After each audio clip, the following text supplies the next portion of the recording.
Hi, I am Pranella Harris, licensed clinical social worker with Restorative Family Services, and you are viewing our recorded Facebook Live Rise and Reset.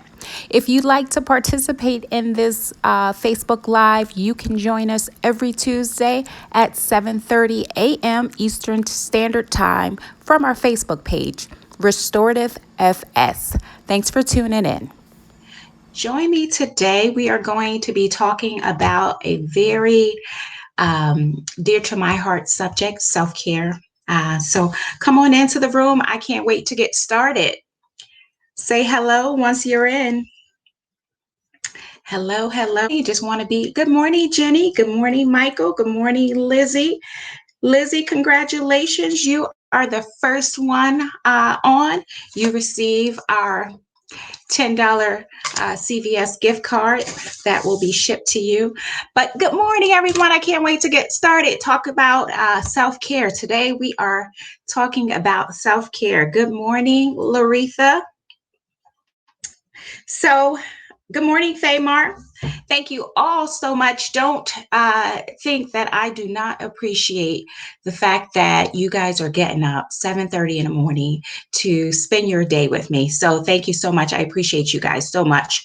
Um, let's get this day started off right. So, today I'm going to be talking about self-care. So I want to know from you guys, what have you guys been doing for self-care during this quarantine? So while you're typing those comments in, I want to tell you a little bit about what I have been doing for self care. Um, I've been really doubling down. This week has been challenging, good kind of challenge. You know, there's a lot of projects that I'm working on. So, what I've been doing is I get up with the morning routine. I usually listen to praise music. I usually read my Bible and learn something from a podcast or something like that, all before my kids get up. Good morning, guys. For those of you just joining me, I'm Pranella Harris, licensed clinical social worker with Restorative Family Services, and today we're covering self care. So thanks for joining. Good morning, Matt. Um, so my second self-care routine, if you guys, those of you who just joined, if you guys can comment below with what you have been doing as far as self-care for this quarantine, because today's topic is self-care. So my evening routine, I got some eucalyptus bath bubbles, and I've been taking these long bubble baths just to reflect on my day and just reset in the evening. So I've been rising and resetting and going to bed and resetting. Um, and I've been, sometimes I have wine and a candle going, and I have my chocolate. It just depends on what is going on that day, but it's all great. I've been loving on myself, and it's good because my family is now benefiting from all that. So come on in and tell me what you've been doing. Let me see what you guys have been saying in the comments. Okay. So Jenny says that she's been unplugging, um, journaling, and working out. Yes, journaling is a really good one. Working out too. Uh, I'm sorry. I didn't know I could do that. That's something awesome. I could actually put up comments. Laretha said virtual exercises, reading, positive affirmations. Great. Let's see. Christina. Good morning, Christina. Christina says she's been running more time at the piano. Mike, my husband, says that he's been exercising and watching The Last Dance, Michael Jordan series. So great. Let's see what Laretha also added, attending virtual prayer, church fellowship. Great. You guys all are doing some great things when it comes to self care. Um, so I want to delve into, you guys can continue to comments. We'll come back to some comments. So if you didn't get a chance to comment, don't worry. We're going to come back through. So today I want to talk to you about self-care. I'm glad that you guys have been doing lots of self-care. Usually when I cover self-care with individuals coming in my practice, it's usually met with a lot of resistance, a lot of excuses. And that's really because sometimes people feel that when they take time out for self-care, that they're somehow uh, doing something wrong. It's met with a lot of shame. It's met with a lot of guilt. Some people feel that self-care is selfish. Some people just feel that they don't have time for that. So what I want to do, and maybe this will resonate with some of you. I know I've struggled in my journey, not anymore, but years ago, I struggled with self care. I would just give, and give everything to everyone. And I thought that if I gave, that, was helping others and then helping me. But then I became emotionally exhausted, and I started to resent the same people that were I was helping. And it was because I was giving from a empty vessel. See, when you give from a full bucket, it's a different experience, right? Because being compassionate and giving, those are all qualities that are needed in this world. Those are all things that are good. Those are all things that made me who I am. And so I felt guilty when I wanted to carve out time for myself. I felt like that was something wrong with that. So I had to really re examine myself. And when I did, I was able to give and give more productively and more efficiently while also taking care of myself. So if you've gone through that, let me know in the comments. Say, I get it. If you've gone through something similar experience where you're wrestling with um, set up a self-care routine because of those feelings, the feelings of shame, guilt. Let me know you get it in the comments. All right, so I want to I'm going to go in. I got some stuff that I want to cover with you guys. For those of you who are just joining, my name is Pernella Harris, and you are tuning into Rise and Reset. This is a time where I provide inspiration. We are a community here. We are sharing our thoughts. We're sharing what's working and encouragement, just so that we can get our day started on the right track.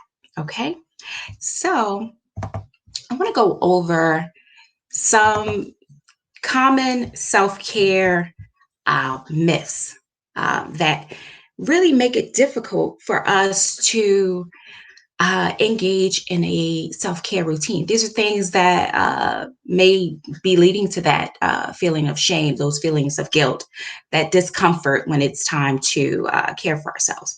So the first one I want to talk about is the myth that self-care is selfish.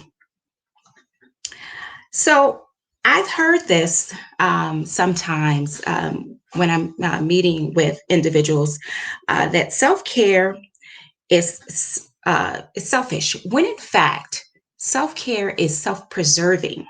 So think about, if you really value giving to others, if you really value being there and showing up for other people in your life, having a good self-care routine helps you do that more efficiently.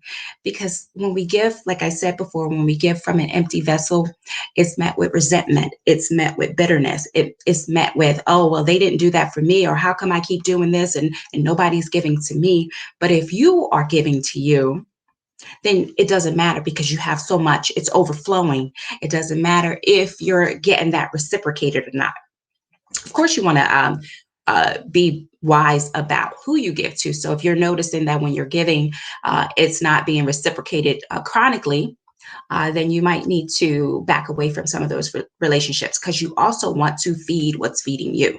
So it's like a system. It's a cyclical system of reciprocity, because once you're giving from your bucket, you need to constantly keep replenishing. And there are some needs that you can meet for yourself, but then it's good to also have some supportive individuals who can meet those needs for you too. So who is ready for the second one? Type in number 2 in the comments if you're ready for number 2, the second myth that really prevents us from engaging in a self-care routine. Who's ready for number 2? Let's see what we're saying in the comments. Hi, Deborah. Good morning, Deborah. No, I don't want to. Okay. So I'm going to be following up. Good morning, Courtney. All right, Michael's ready for number 2. Jenny's ready for number 2. Okay, so let's go to number 2. Number 2, the myth of why it's difficult for people to set up a self-care routine is some people find it that self-care is against their religion. It butts up against the value of their religion. So I'm a Christian, so I'm going to take my religion. Give you an example, because this was a mindset shift that I needed to make in my journey. One is in the Christian faith, we are taught to serve others. We are taught to give and serve others. So our role should be to serve others, and that you should do. It is really good to give back. It's really good to care for others. It's really good to be a part of your community and really serve others.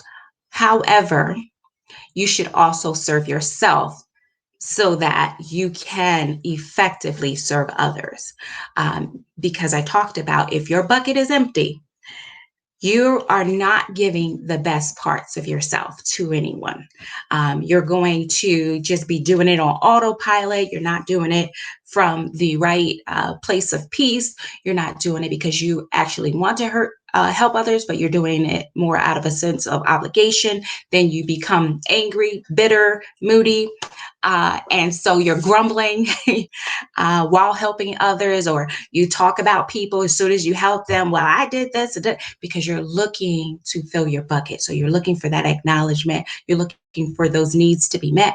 Versus if you set up your self-care routine and took that off the top and then rationed out how you help other people, which is a more effective way. Because instead of burning hot and fast, you are going to be able to sustain that as a lifestyle, to sustain that ability to serve others and not get burned out. So, how many understand what I'm saying about serving others? Let me know if you get it. Good morning, Troy. Good morning, Tanya. Thanks for joining us. I'm Pernella Harris. For those of you who just joined, I am licensed clinical social worker with Restorative, and we are rising and resetting. We're talking about self-care, and we're talking about the myths that keep people from setting up a self-care routine. Who's ready for number 3 of the self-care routine? Or things that keep us from setting up a good self-care routine. Jenny says she gets it. Deborah Mancuso, yep, she gets it. Laretha, amen. All right. Courtney says burnout is real. Mike says don't burn hot and fast. All right. So you guys ready for number 3? Michael's ready for number 3. Anybody else ready for number 3? Jenny's ready for number 3. All right. Here you go. Number 3 myth that really stops people from engaging in a self-care routine is once I'm done with this, once I achieve this, then I can focus on myself. Once I am done with my entire to-do list, then I'm going to save my self-care activities for the end of the evening or whatever's left over. A lot of times we fill our time with a bunch of things and we're so exhausted that we just clunk out and go to sleep. I know, I've been there. So if you do not prioritize self-care, it's not going to happen. So the very thing that helps you to achieve more is by taking care of yourself, taking care of your mental health, taking care of your spiritual health, taking care of your physical health. That is going to give you the energy, the resources that you need so that you can continue to achieve. So not saving it for last. Again, take it from the top. Take it, start your day off. It is a priority. If you have goals, if you are, striving to get somewhere, making this a lifestyle is how you get those goals achieved. All right. We're moving right along. What do you guys think about that so far? I covered 3 myths that prevent us. I have 7, so we're moving right along. Who's ready for number 4? Yes, Michael. Michael brings up a really good scenario. On an airplane, Michael says, they explain that when you put your oxygen mask on, before helping others, you can help others breathe. So, yes, thank you, Michael, for sharing that. Thanks, Courtney, for the thumbs up. All right, so Deborah's ready for number 4. Jenny is ready for number 4. Laretha is ready for number 4. Okay, let's get into it. Number 4, here you go. Here it is. Some people think that their self-care is caring for others. It makes me feel good when I can spend time with my family. It makes me feel good when I do cook dinner for my husband. It makes me feel good when I do all these things for others. And that is a myth, because self-care is exactly that.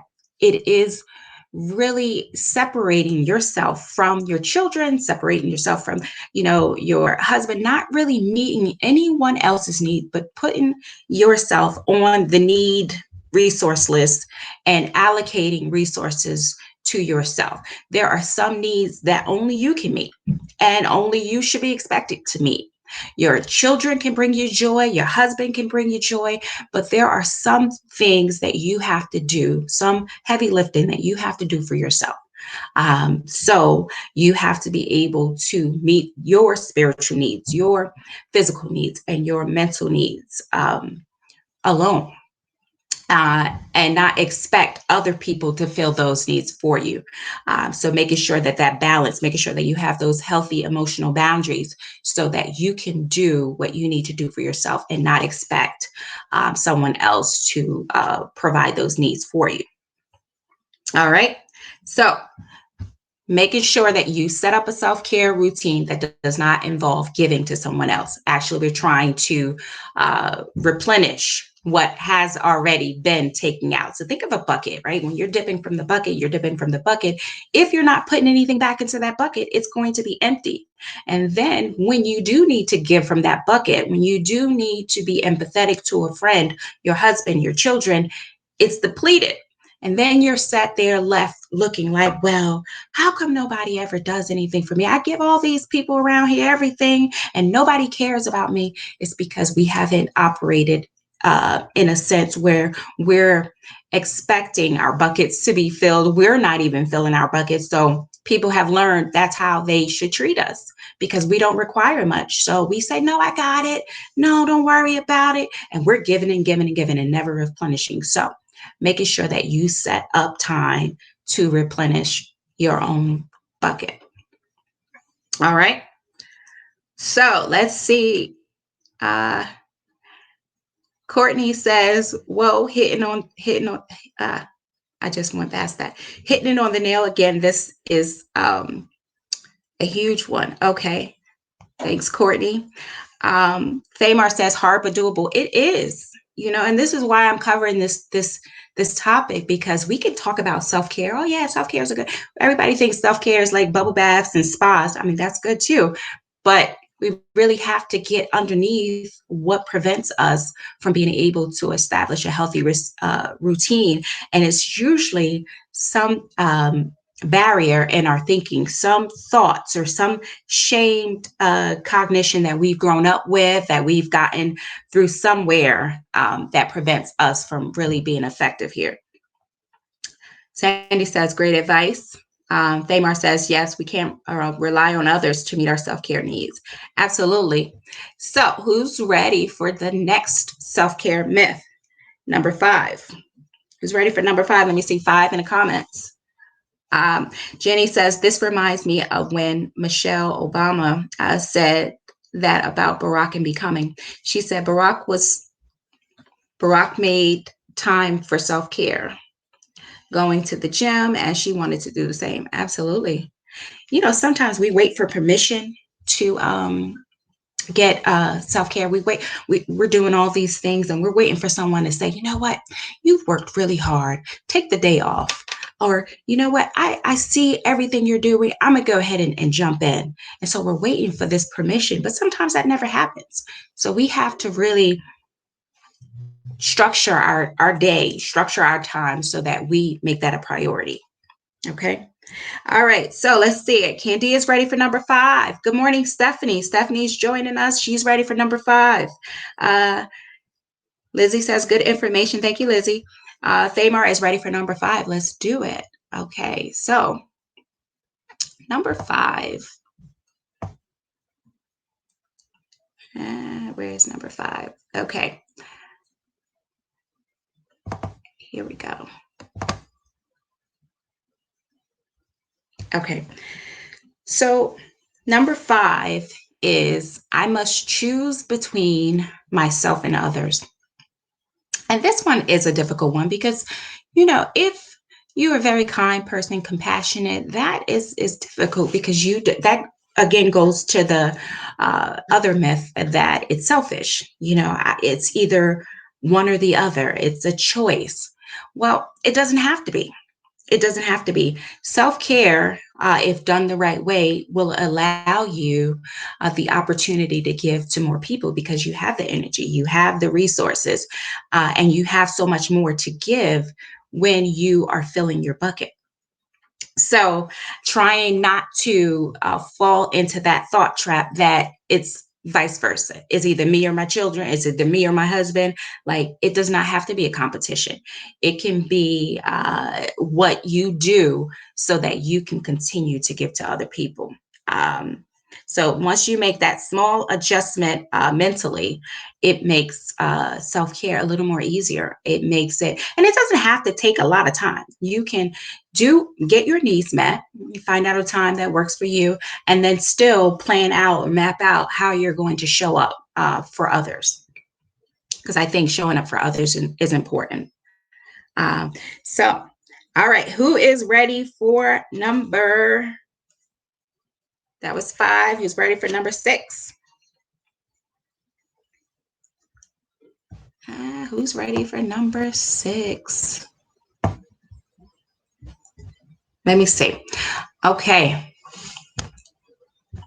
Looks like you guys. Uh-oh. I lost my spot. Okay. All right. So let me just recap. Number 1, self-care is not selfish. Number 2, self-care doesn't go against your religion. There are ways to continue to serve others while serving yourself. Number 3 is once I am done with everything else, then I'll get into the self-care stuff. Once I achieve what I need to achieve, then I get into that. Number 4 was my self-care is doing for others. Number 5 was I don't have time. Did I have that for number 5? Okay, my little notes are a little different. Number 5 was I have to choose between others. And what was that, 6? I'm all confused now. So that was 6. Okay. And now the last, so that was number 6. I must choose between myself and others. Okay, so here's 7. Okay. Self-care is anything soothing. So the reason this is a myth is because self-care isn't anything soothing. Some people think, oh, if I just scroll it on my telephone or my smartphone, or I'm drinking, just to calm down. This is my self-care. I just like to wind down with a few drinks or anything that is addictive, anything that is compulsive is not really self-care. Self-care needs to support your mental, your spiritual, and your physical well-being. So when you think of setting up a self-care strategy, you need to be mindful that what you're setting up is going to be a healthy way of keeping your energy up, a healthy way of um, a healthy way of living, so that you can continue to do what you need to do. So anything in excess, anything that is addictive or compulsive cannot, if that is soothing, cannot be self-care. All right. So let me know. I skipped 6. Thanks, Sandy. So let's see. What do I have? I'm going to go backwards. All right. I'm going back. Okay, so I have self-care selfish, number 1. Self-care is against my religion, number 2. Once I'm done with everything, I'll get into self-care. Then I have my self-care is doing for others. And I must choose between myself and others. And then lastly, I have self-care is anything that is soothing. All right, so maybe I had messed up with the numbers because I don't have numbers on my notes. All right, so hopefully you guys got all of that. I want to give you 3 types of self-care strategies that you can implement today. And you can figure out, how you can figure out the timing, but making it work, making it fit into your lifestyle, because you want this to really be a lifestyle change and not something that you just do for the here and now or do when you are exhausted. This is a way to prevent exhaustion. This is a way to intentionally start your day off on the right track. So here are 3 types of self-care strategies that I want you guys to focus in on. 3 types of self-care strategies. For those of you who have just joined, welcome. This is Rise and Reset. I'm Pernella Harris, and we are going over self-care. We're going over ways we can make self-care a lifestyle. All right, so the first thing we can do is to break down 3 kinds of self-care strategies. So the first one is strategies that feed your spirit. Who has some strategies in their toolbox that feed their spirit? Go ahead and type what you do to feed your spirit. These are self-care strategies that are spiritual, that are religious in nature. So tell me what you already have in your toolbox. Let's learn from one another. All right. Some examples could be prayer. It could be read your religious texts. If you're a Christian, the Bible, Quran, the Torah. Spend time with your higher power. Read a devotional, meditate, yoga could be some of those. What do you guys already have in your toolbox? Go ahead and comment and tell me what you do. Lizzie says prayer. Very good. Courtney says meditation. Good. So you guys have some good stuff. Thamar says listening to praise and worship music. Awesome. Awesome. Very good. All right. So the second type of self-care strategy that we can do is things that feed our mind, things that will stimulate you intellectually. Let me know what you guys have in your toolbox that feed your mind. Let's share. Sharing is caring, people. So tell me what you got. Some things that I have is learning a new skill, reading a new article, reading more about a topic that you're unfamiliar with, listening to a podcast, working on self-development. What do you guys have in your toolbox to feed your mind?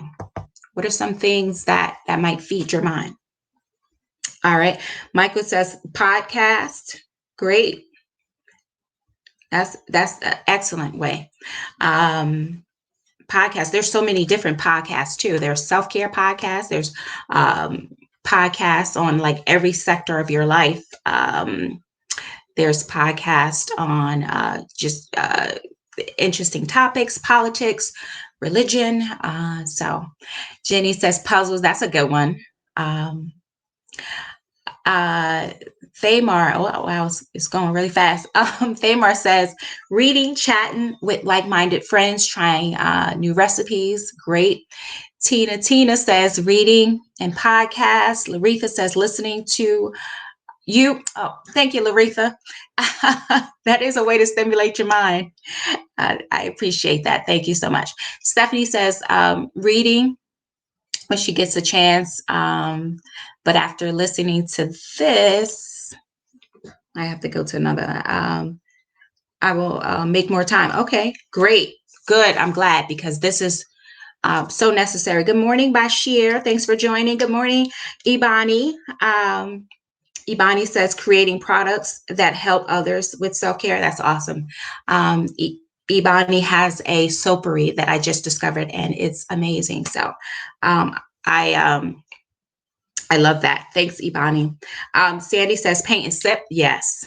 You know, activating those creative parts of your mind to help you get through. Those are great ones. Thanks, guys. All right. So the last strategy that we can do, the last type of self-care is to feed your body. Those are the self-care that most people think about when they're thinking self-care. This is the exercise. This is eat healthy. Let me know what you guys do to really nurture your body, feeding your body. What do you guys do to take care of your body? Adequate sleep is so important. Last week, Dr. LaJoyce Brookshire talked about how sleep is important just to improve your immune system, but it's also important for your mental health as well. Manicures, pedicures, massages, makeup, are just to name a few. On the physical, getting a massage is really good. Taking a bath, you know, it's really soothing. So what do you guys have in your toolbox to feed your body, to nurture your body? Write those in the comments. What do you have? Some other things that I have on my list. Some people like to look nice and dress up, style, put some pieces together and get style. Some people like to watch makeup tutorials and do their makeup different. But what feeds you? Sandy says homemade salad dressings, salads, fruits, shakes. So really nurturing her body through what she eats. It's all interconnected because what you eat, there are so many foods that will elevate your mood, that will give you energy. So making sure that you're eating the right things as well as part of your self-care. Courtney says, feed your spirit. 2 is feed your mind. 3 is feed your body. Thanks, Courtney, for the recap. Yes, you got it. Mike says he likes to purchase sneakers. And Laretha, she creates healthy recipes for next cookbook. So Laretha does have a cookbook out. Thank you, Laretha, for sharing that. Yes. Brooke Ann, good morning. Thanks for joining us. Mike says strength training is how he nurtures his body. Hiking is good. Oh, being in nature, just really going on mindful walks gets you exercise as well. So thanks, Debbie, for sharing that. Well, it sounds like you guys have some really good things in your toolbox to go ahead and get started with your self-care routine. I really hope that starting today, you put an emphasis and a priority on your self-care strategy so that you can continue on to do the work that you need to be there for family and friends. So really prioritizing your self-care is important. All right, so that is all I have today. Any questions for me before I get into my riddle? If you have any questions, type them down in the chat box. All right. So Jenny also says running is good. Yes, running is a good way to get your heart rate up and keep you in shape. So that is really good. Thanks for sharing. Yes, you guys all have some really good stuff to work with, really good stuff in your toolbox. So if you think there is someone out there who needs to hear this message, invite them back next Tuesday to Rise and Reset so they can benefit from a lot of this community. You guys are sharing great coping strategies, great ways to stay healthy, and great ways to take care of yourself. So make sure that you share. Courtney, Mind, Body, Spirit is one. Yes. Laretha dancing. Yeah, I see you, Laretha dancing. Sandy, as I'm going to replay this one. Thank you, Sandy. All right. Who's ready for the riddle? Go ahead and type in I'm ready. I'm ready. First one to get the riddle correct will get this $10 CVS gift card. Hopefully it comes in handy, and yeah, it helps. Every little bit helps, right? All right. So who is ready for the riddle? Let me see you type in I'm ready in the comments if you're ready for the riddle. It's a good one. I want to make sure everybody's ready. Get your thumbs and your fingers typing. Get ready so you could be the first one to get this riddle. All right. Lizzie says she's ready. You got your fingers ready? You cracked your knuckles? Jenny says she's ready. All right. Tina says she's ready. Awesome. All right. You guys are ready. All right. Here we go.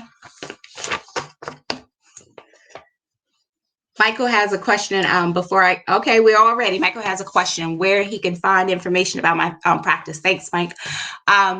So I can be found right here, Restorative Family Services. If you go into the About, you'll see our website is www.restorativefamilyservices.com. I'm also on Instagram, Restorative Family. And if you have someone who needs our services, our telephone number is 570-807-0267. So there you have it. All right, here's the riddle. Everybody's ready? Great. All right. If a blue house is made out of blue bricks, a yellow house is made out of yellow bricks, and a pink house is made out of pink bricks, what is a green house made of? First one to answer correctly is going to have this CVS card shipped to them. All right, you guys want me to read that over? First one to get it right gets this gift card. Okay, so here it is again. If a blue house is made of blue bricks, a yellow house is made of yellow bricks, and a pink house is made out of pink bricks, what is a green house made out of? All right, so I don't see the correct answer yet. What is a greenhouse made out of? This one was a little hard. This one was a little hard. All right, I'll give you guys a hint. Something you can see through. Very hard. What is a greenhouse made out of? Something you can see through. Glass. Yes, Troy said glass. Correct. Troy Harris. I will be inboxing you so I can send this to you. Great job. All right, guys, start your day off with the right intentions. Peace on purpose. See you next time.